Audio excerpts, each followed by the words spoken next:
তো প্রিয় বন্ধুরা, আপনারা ট্রলার দেখে অনেক ভালোবাসা আমাদের দেন, আমিও আপনাদের দেওয়ার চেষ্টা করবো ইনশাল্লাহ। আজকে নিয়েছি ট্রলারের যেনে কারি যেনে ট্রলার মেলা, সেই শরিকাল হাড়ের খালের সাইড। এই দেখেন, এই ট্রলারগুলোই আমাদের বাড়ির সামুন থেকে আসে এবং যায়।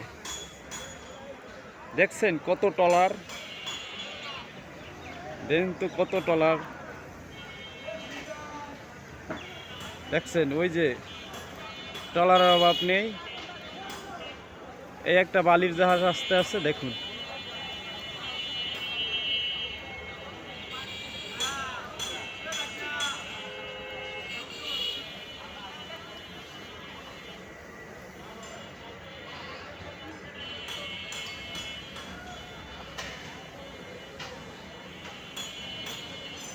দেখছেন, বেশি বেশি করে পেজটা ফলো করে দেবেন ইনশাআল্লাহ। আমি আপনাদের এত সুন্দর সুন্দর ভিডিও দেব।